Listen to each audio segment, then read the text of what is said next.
उपत्वाग्ने दिवे दिवे दोषावस्तर्धिया वयम् नमो भरन्तयेमसे। ॐ यदङ्गदासुसे त्वमग्ने भद्रं करिष्यसि तवेतत् सत्यमङ्गिरः।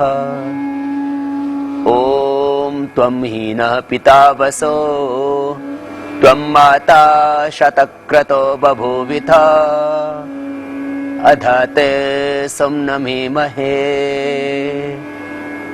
ॐ शान्तिः शान्तिः शान्तिः।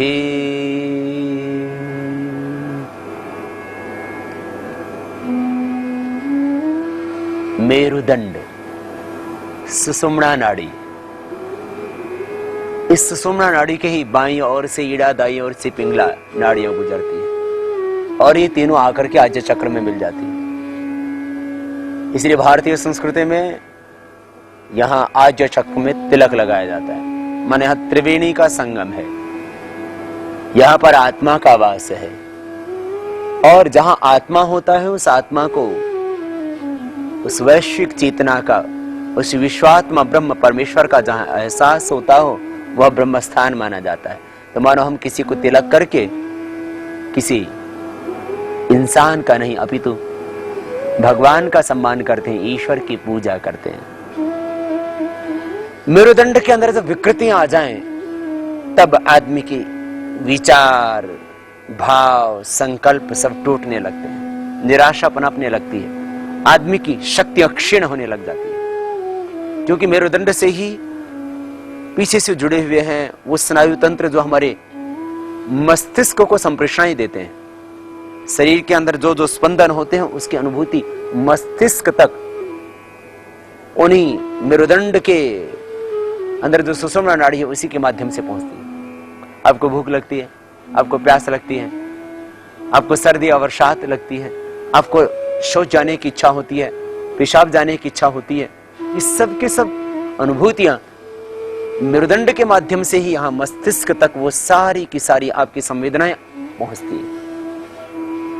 तो आपका मेरुदंड यदि अस्वस्थ हो गया तो क्या करें आप? तो योगाभ्यास के क्रम में हम 7 प्राणायाम, 7 आसन और 7 व्यायामों का जो हमने एक पैकेज बनाया है उसके करने से आपको कभी भी मेरुदंड की समस्या होगी नहीं। Cervical spondylitis pain, lumbar spondylitis, ankylosing spondylitis, फिर स्लिप डिस्क और तमाम मेरुदंड की समस्याएं। इसलिए 7 आसन, 7 प्राणायाम और 7 व्यायामों का जो पूरा पैकेज है उसको तो करना ही करना है, अर्थात भस्त्रिका प्राणायाम।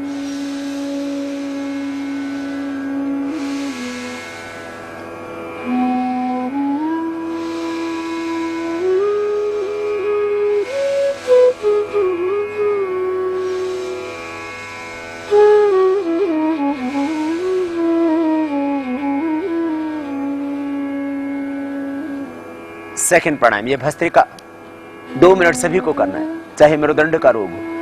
और क्योंकि स्पाइनल कॉर्ड को शक्ति तो इसी से मिलेगी, स्नायुओं को, पूरा जो आपका नर्वस सिस्टम है उसको ताकत तो प्राणायाम से ही मिलेगी। प्राण शक्ति जब क्षीण होती है तभी तो सिर्फ डिस्क होता है, तभी तो वात विकार होते हैं। वात के विकार ही है सारे के सारे जो आपके भीतर फिर दर्द पीड़ा पैदा करते हैं। इसलिए प्राणायाम तो करना ही पड़ेगा आपको। भस्त्रिका 2 मिनट कर लेना, आराम से करना, लेकिन जोर से यूं नहीं करना,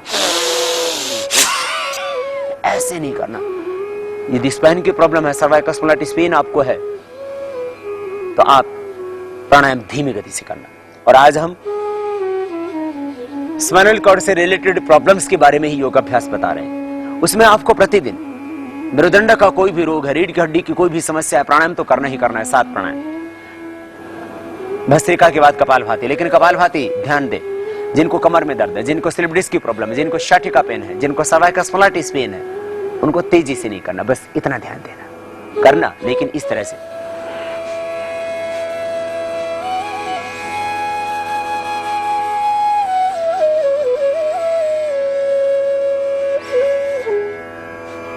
इससे रीढ़ की हड्डी की जो दोनों तरफ के स्नायु हैं वो मजबूत होंगे, स्वस्थ होंगे, सशक्त होंगे। परंतु यदि यूं आपने किया तो कमर में दर्द बढ़ जाएगा। इसलिए ध्यान देना, चाहे कुर्सी पर बैठ के करना प्राणायाम धीमी गति से करना, तेजी से नहीं करना। सिद्धासन, सुखासन, पद्मासन, किसी भी एक आसन में बैठ के ध्यान मुद्रा या वायु मुद्रा आदि किसी भी एक मुद्रा में बैठ करके आप प्राणायाम करें, तेजी से नहीं, मध्यम गति से। यदि स्पाइन की प्रॉब्लम है तो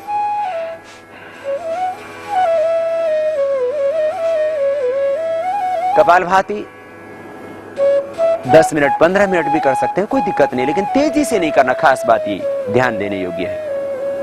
फिर बाह्य प्राणायाम करना है, लेकिन बाह्य प्राणायाम में एक खास बात, जिनको सर्वाइकल स्पॉन्डिलाइटिस पेन है उनको जालंधर बंद नहीं लगाना, मृदुल सीधा रखते हुए करना है। कमर में दर्द है, स्लिप डिस्क है, तो बहुत ज्यादा जोर से नहीं, सहज भाव से करना बाह्य प्राणायाम। यूं भर के ऐसे झटका नहीं मारना, अपितु सहज करना। सर्वाइकल स्पॉन्डिलाइटिस पेन है तो बिना जालंधर बंध लगाए बाह्य प्राणायाम करना, जैसे हम आपको अभी करके बताएंगे। और लंबा लेना, लंबा धीरे से छोड़ना, सहज करना बाह्य प्राणायाम, तीव्रता से नहीं।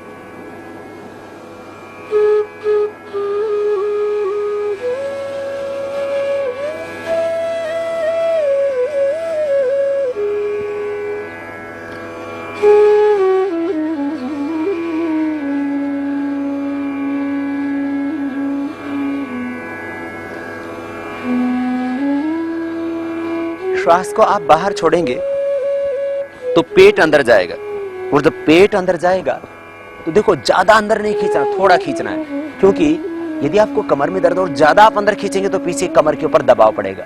इसलिए एक बात खास ये ध्यान दें आप कि आप बहुत ज्यादा ताकत के साथ ही बाह्य प्राणायाम नहीं करेंगे, अपितु सहजता के साथ करेंगे।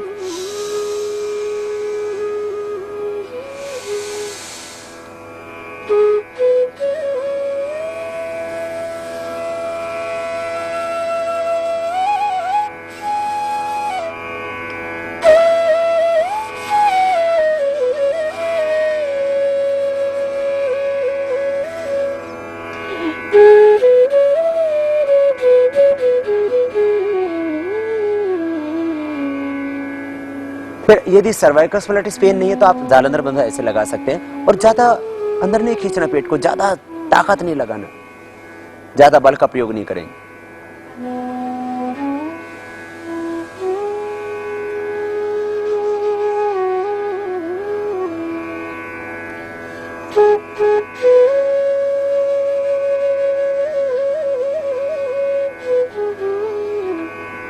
इस तरह से आपको बाह्य प्राणायाम करना है। तो कपालभाति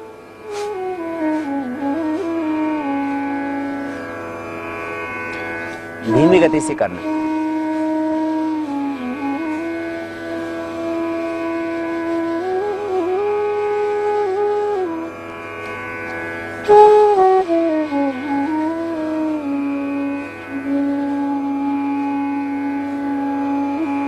ऐसे ये तेजी से नहीं करना, यूं मत करना, बस इतना ध्यान देना। तो ये आपको प्राणायाम बताए। यदि आपको मेरुदंड की समस्या है, मेरुदंड का कोई भी रोग है, cervical spondylitis pain, frozen shoulder, आपको ankylosing spondylitis, cervical spondylitis, lumbar pain, slip disc, sciatica pain, कमर का दर्द, कोई भी समस्या है मेरुदंड की, तो प्राणायाम धीमी गति से करना।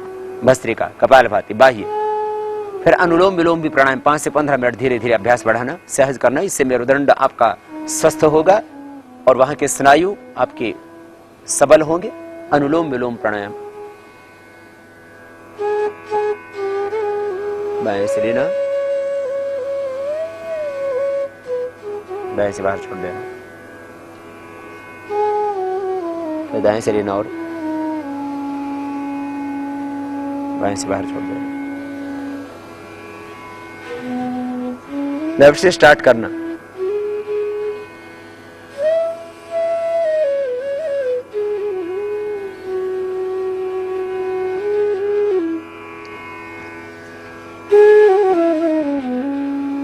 लेफ्ट पर ही एंड करना। इस तरह से ये अनुलोम विलोम प्राणायाम धीरे धीरे अभ्यास बढ़ा करके 5 मिनट, 10 मिनट, 15 मिनट तक करना, सहज करना। कमर में दर्द होने लगे तो कुर्सी पर बैठ करके थोड़ा सहारा, पीछे आलंबन लेकर के, पीछे सपोर्ट लेकर के भी कर सकते हैं कमर के साथ।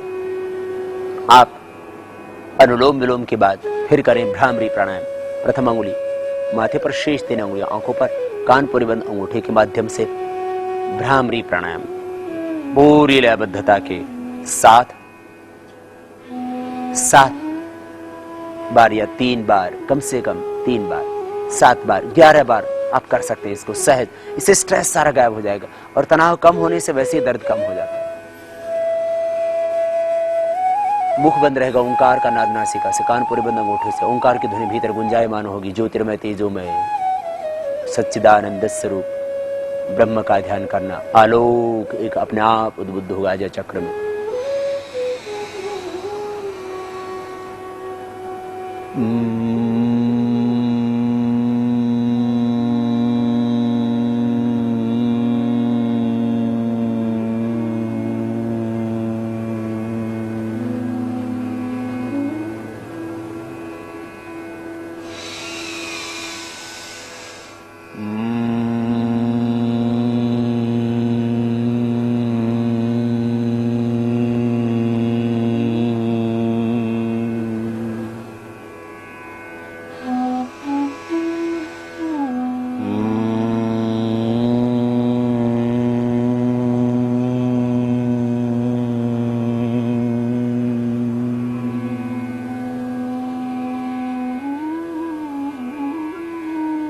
भ्रामरी के बाद 3 बार से 7 बार, 11 बार तक आप इसको कर सकते हैं सहज। उद्गीत प्राणायाम करना फिर भ्रामरी के बाद, श्वासों को भीतर गहरा भरना और भाव के साथ लगभग 15 सेकंड में ओ का, 5 सेकंड में लगभग मैं का उच्चारण होगा।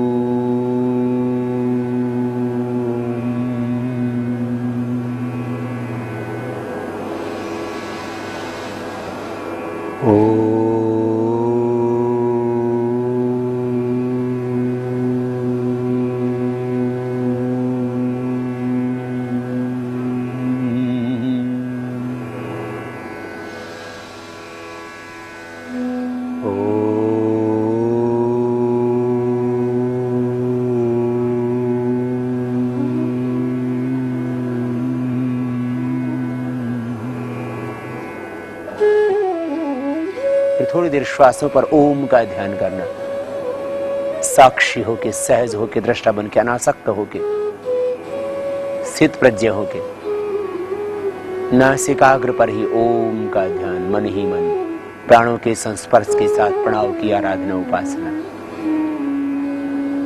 फिर दोनों हाथों को उठाना, आपस में लगना, आंखों पर रख लेना, आंखें खोल लेना। ये 7 प्राणायाम तो मेरुदंड के रोगियों को भी करना है। अभी मेरुदंड के रोगियों के लिए जो सूक्ष्म व्यायाम की साधक क्रियाएं हैं वो तो करनी ही है, लेकिन आसनों में थोड़ा चेंज होगा। जो हम एक आम आदमी की जिंदगी को संवारने के लिए, सदा स्वस्थ रहने के लिए और व्याधियों को मिटाने के लिए 7 आसन, 7 प्राणायाम और 7 व्यायाम का जो पैकेज बनाया उसमें 7 व्यायाम तो करने, लेकिन आसनों में आज चेंज होगा, क्योंकि हम स्पाइन के लिए ही खास योगाभ्यास आज को बताएंगे। लेकिन ये 7 जो व्यायाम है ये निश्चित रूप से होंगे, क्योंकि इनका सीधा संबंध मेरुदंड से है। पैरों को आगे पीछे दबाना है, ये जरूरी है। जिनको कमर में दर्द है, जिनको शठ का पेन है, यद्यपि घुटने के दर्द में भी लाभ करता है, जिनको पैरों में क्रैम्प्स आते हो उसमें भी इससे लाभ होगा, लेकिन खास लाभ उनके लिए जिनको कमर में दर्द है, जिनको शठ का पेन है, जिनको सिर्फ डिस्क की समस्या है। आगे पीछे पैरों को पूरी ताकत के साथ यूं दबा देना, ये स्पाइन के लिए जरूरी। फिर बटरफ्लाई कर लेना, दोनों पैरों को तलवों से मिला लेना, दोनों हाथ के उंगलियों को इंटरलॉक करके और हिला लेना।